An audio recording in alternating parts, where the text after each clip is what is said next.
মে মাস মানেই সাধারণত বাংলার মানুষ প্রস্তুত থাকেন তীব্র গরম, অস্বস্তিকর আর্দ্রতা আর দহন জ্বালার জন্য। কিন্তু এবারের বৈশাখ যেন একেবারে অন্য ছবি তুলে ধরেছে। গরমের দাপটকে অনেকটাই চাপা দিয়ে আকাশ জুড়ে এখন কালো মেঘের আনাগোনা। দুপুর গড়াতেই কোথাও দমকা হাওয়া, কোথাও বজ্রবিদ্যুৎ, আবার কোথাও ঝেঁপে নামছে প্রবল বৃষ্টি। কলকাতা থেকে জেলা শহর, গ্রাম বাংলা থেকে পাহাড়, গোটা রাজ্য যেন এখন কালবৈশাখীর প্রভাবে এক অস্থির আবহাওয়ার কবলে। আলিপুর আবহাওয়া দপ্তরের পূর্বাভাস বলছে, আগামী কয়েকদিন এই পরিস্থিতি খুব একটা বদল হবে না, বরং দক্ষিণবঙ্গের একাধিক জেলায় ঝড় বৃষ্টির তীব্রতা আরও বাড়তে পারে। ঘন্টায় 50 থেকে 60 কিলোমিটার বেগে ঝোড়ো বাতাস বইতে পারে বেশ কিছু জেলায়। বজ্রবিদ্যুৎ সহ বৃষ্টির সম্ভাবনাও প্রবল রয়েছে। আবহাওয়াবিদদের মতে, বর্তমানে উত্তরপ্রদেশ এবং সংলগ্ন এলাকায় একটি সক্রিয় ঘূর্ণাবর্ত অবস্থান করছে। একই সঙ্গে বঙ্গোপসাগর থেকে প্রচুর পরিমাণে জলীয় বাষ্প ঢুকছে পশ্চিমবঙ্গে, আর এই দুয়েরই মিলিত প্রভাবে বায়ুমণ্ডলে তৈরি হচ্ছে অস্থিরতা, এবং সেই কারণেই বিকেলের পর থেকে তৈরি হচ্ছে বজ্রগর্ভ মেঘ। ফলে কালবৈশাখের জন্য অনুকূল পরিস্থিতি তৈরি হয়েছে রাজ্য জুড়ে। আবহাওয়া দপ্তর জানিয়েছে, অন্তত 10ই মে পর্যন্ত এই বৃষ্টি এবং ঝড় পরিস্থিতি বজায় থাকতে পারে। দক্ষিণবঙ্গের পাশাপাশি উত্তরবঙ্গের পাহাড় এবং ডুয়ার্স এলাকাতে বৃষ্টির দাপট অব্যাহত থাকবে।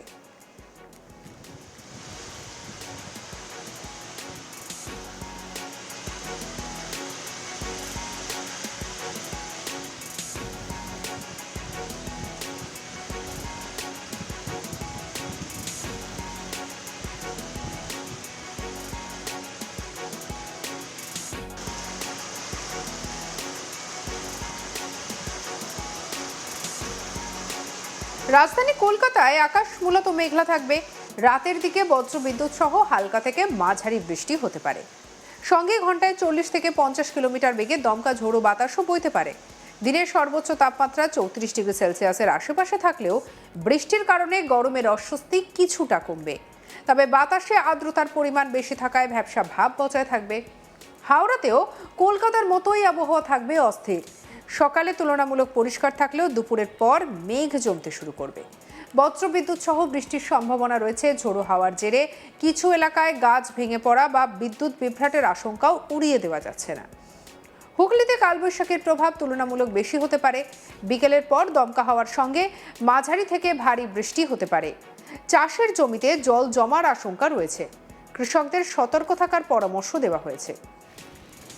উত্তর 24 পরগনার বিস্তীর্ণ অংশে বজ্রবিদ্যুৎ সহ বৃষ্টি হতে পারে। বারাসাত, বসিরহাট, বনগাঁ সহ একাধিক এলাকায় ঝড় হওয়ার সম্ভাবনা রয়েছে। নদী সংলগ্ন এলাকাগুলিতে স্থানীয় বাসিন্দাদের সতর্ক থাকতে বলা হয়েছে। দক্ষিণ 24 পরগনার উপকূলীয় প্রভাবের কারণে আকাশ বেশি মেঘলা থাকবে। ক্যানিং, বারুইপুর, কাকদ্বীপ, নামখানা অঞ্চলে বজ্রবিদ্যুৎ সহ বৃষ্টির সম্ভাবনা প্রবল। মৎস্যজীবীদের সমুদ্রে যেতে সতর্ক করা হয়েছে। পূর্ব মেদিনীপুরে কালবৈশাখীর দাপট বাড়তে পারে। দীঘা, কাথি, তমলুক এলাকায় ঝোড়ো হাওয়ার সঙ্গে প্রবল বৃষ্টির সম্ভাবনা। উপকূলবর্তী এলাকায় সমুদ্র উত্তাল হতে পারে, পর্যটকদের সতর্ক থাকতে বলা হয়েছে।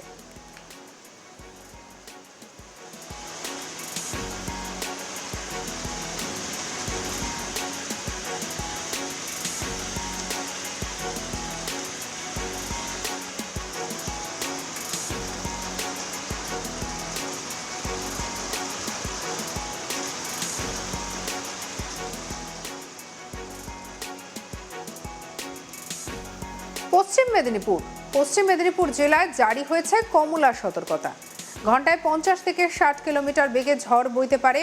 বজ্রবিদ্যুৎ সহ ভারী বৃষ্টির আশঙ্কা রয়েছে। গ্রামীণ এলাকায় কাঁচা বাড়ির বাসিন্দাদের বিশেষ সতর্ক থাকতে বলা হয়েছে। ঝাড়গ্রামেও জারি রয়েছে অরেঞ্জ অ্যালার্ট। বিকেলের পর প্রবল কালবৈশাখীর সম্ভাবনা রয়েছে। জঙ্গলের পাশের এলাকায় বজ্রপাতের ঝুঁকি বেশি থাকায় সাধারণ মানুষকে সাবধানে থাকার পরামর্শ দিয়েছে প্রশাসন। পুরুলিয়ায় ঝড় বৃষ্টির তীব্রতা সবথেকে বেশি হতে পারে বলে আশঙ্কা। আবহাওয়া দপ্তরের মতে, বজ্রবিদ্যুৎ সহ প্রবল বৃষ্টি এবং ঝোড়ো হাওয়ার সম্ভাবনা রয়েছে। বহু এলাকায় তাপমাত্রা হঠাৎ করে কমে যেতে পারে। বাঁকুড়ায় বিকেলের পর কালো মেঘে ঢেকে যেতে পারে আকাশ। বজ্রবিদ্যুৎ সহ ভারী বৃষ্টি হতে পারে। ঝোড়ো হাওয়ার গতিবেগ 60 কিলোমিটার পর্যন্ত পৌঁছতে পারে। পূর্ব বর্ধমানে বজ্রবিদ্যুৎ সহ মাঝারি থেকে ভারী বৃষ্টির সম্ভাবনা রয়েছে।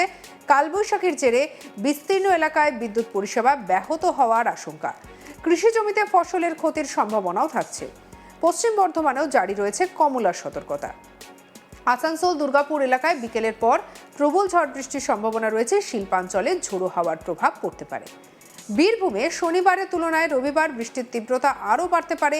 সিউড়ি, বোলপুর, রামপুরহাট এলাকায় বজ্রবিদ্যুৎ সহ ভারী বৃষ্টির সম্ভাবনা রয়েছে।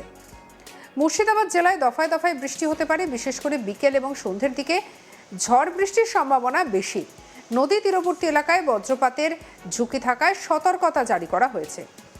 নদিয়ায় আকাশ মেঘলা থাকবে। কৃষ্ণনগর, রানাঘাট, কল্যাণী এলাকায় বজ্রবিদ্যুৎ সহ বৃষ্টি হতে পারে। কোথাও কোথাও দমকা হাওয়া বইতে পারে। আর এবার আসি উত্তরবঙ্গের আবহাওয়ার দিকে। দার্জিলিং পাহাড়ে দফায় দফায় বৃষ্টির সম্ভাবনা রয়েছে। পাহাড়ি এলাকায় কুয়াশা বাড়তে পারে। পর্যটকদের সাবধানে যাতায়াতের পরামর্শ দেওয়া হয়েছে। কিছু এলাকায় ছোটখাটো ধস নামার আশঙ্কাও উড়িয়ে দেওয়া যাচ্ছে না। কালিম্পংয়ে বজ্রবিদ্যুৎ সহ বৃষ্টি হতে পারে। পাহাড়ি রাস্তাগুলি পিচ্ছিল হয়ে যাওয়ার সম্ভাবনা রয়েছে। তাপমাত্রা স্বাভাবিকের তুলনায় কিছুটা কম থাকবে। জলপাইগুড়িতে মাঝারি থেকে ভারী বৃষ্টির সম্ভাবনা রয়েছে। ডুয়ার্স এলাকায় দমকা হাওয়ার সঙ্গে বজ্রবিদ্যুৎ সহ বৃষ্টি হতে পারে।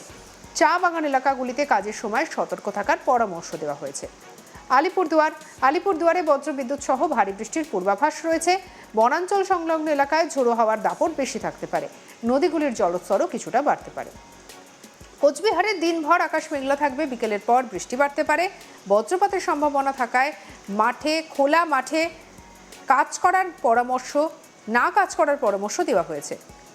মালদায় কালবৈশাখীর সম্ভাবনা রয়েছে। ঝোড়ো হাওয়ার সঙ্গে মাঝারি বৃষ্টি হতে পারে।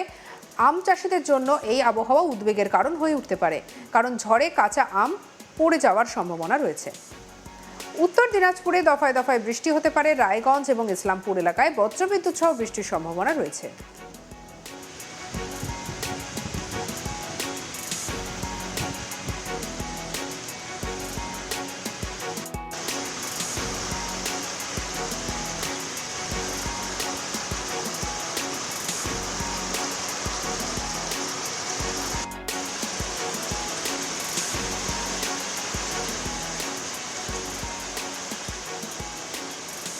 দক্ষিণ দিনাজপুরে আকাশ মেঘলা থাকবে। বালুরঘাট এবং গঙ্গারামপুর এলাকায় ঝোড়ো হাওয়ার সঙ্গে বৃষ্টির সম্ভাবনা রয়েছে। আবহাওয়াবিদরা জানাচ্ছে, উত্তরপ্রদেশ ও পার্শ্ববর্তী এলাকায় তৈরি হওয়া ঘূর্ণাবর্তের কারণে উত্তর ভারত থেকে আসা শুষ্ক বায়ু এবং বঙ্গোপসাগর থেকে আসা আর্দ্র বায়ুর সংঘর্ষ বাড়ছে। আর এর ফলেই পশ্চিমবঙ্গের আকাশে দ্রুত তৈরি হচ্ছে বজ্রগর্ভ মেঘ। বৈশাখ মাসে সাধারণত কালবৈশাখীর নতুন কিছু নয়, কিন্তু এবারের বিশেষত্ব হলো ঝড় বৃষ্টির পরিমাণ অনেকটা বেশি এবং তা একটানা ধরে অনেক দিন ধরে চলছে। সঙ্গে রাখুন আজ তাক বাংলাকে। সাবস্ক্রাইব করুন আজ তাক বাংলাকে আরও অন্যান্য খবরের জন্য।